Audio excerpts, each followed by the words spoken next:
ملف رقم 9. لعنة الصورة الأخيرة. قصة ممنوعة من الأرشيف المصري مع اللغز الأخير. أخوك محمد موافق هنكشف تفاصيل لأول مرة تروى.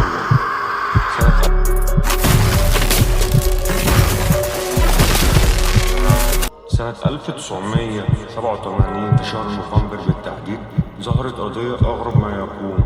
قضية غريبة جدا في قسم العطارين بالإسكندرية. القضية كان اسم الملف ملف رقم 9، واتقفلت فجأة من غير أي تفسير. محدش كان فاهم حاجة، مفيش متهم، مفيش جريمة واضحة، بس في كاميرا فيها صورة محدش قدر يفسرها لحد النهاردة. تخيل، صورة واحدة. نرجع منين نبتدي القصة؟ المصور حسام الجندي كان شغال في جريدة الأخبار المسائية. يوم 11 نوفمبر 1987 اتصل بيه محرر الجريدة زي كل مرة ما كان في مشكلة ولا حاجة على الساعة 10:15 بالليل، وقال له يروح يصور الحادثة دي. حريق في بيت قديم في شارع اسمه سعد زغلول. بالفعل حسام لمح محتوياته وحاجته، راح يصور المشهد بالكاميرا، وبعدها رجع البيت على الساعة 1:30 بالليل. تمام؟ نام وصحي تاني يوم الصبح لما جه يحمض الفيلم لقى كل الصور سودا ما عدا صورة واحدة بس. الصورة دي كانت فيها شخص واقف جوه النار بيضحك ومبتسم وبيبص للكاميرا مباشر.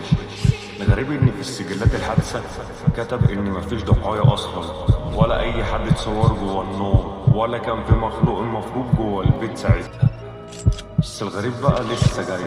بعد الصورة دي بيومين اختفى حسام. الجيران قالوا كان سامعينه صوته وهو بيتكلم مع حد جوه الشقة، وكانت حوالي الساعة 2:30 بالليل، بس الجيران ما كانش حد قادر يخبط، هو سمعينه وكان بيتكلم. فجأة بقى بيصرخ والصوت عالي وتكسير.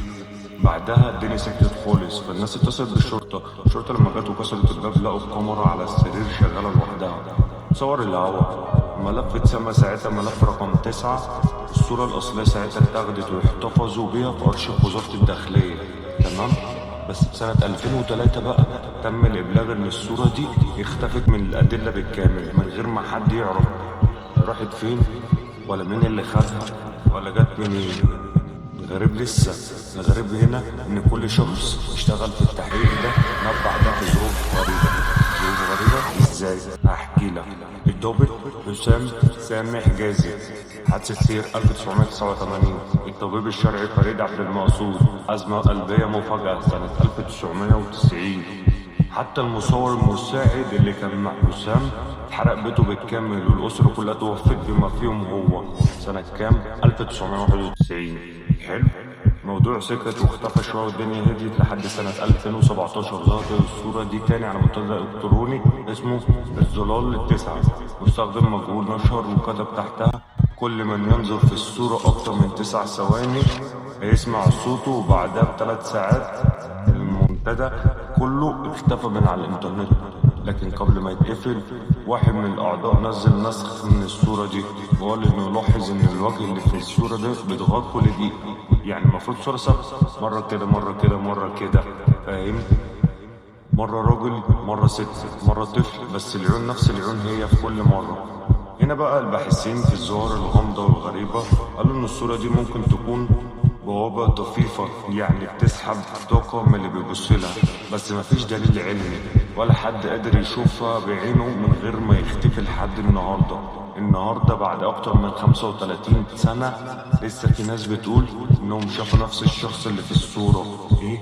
شافوا نفس الشخص اللي في الصورة واقف في المراية، واقف في محلات التصوير القديمة، أو بيظهر في صور الأفراح القديمة لما بتتعرض في النور.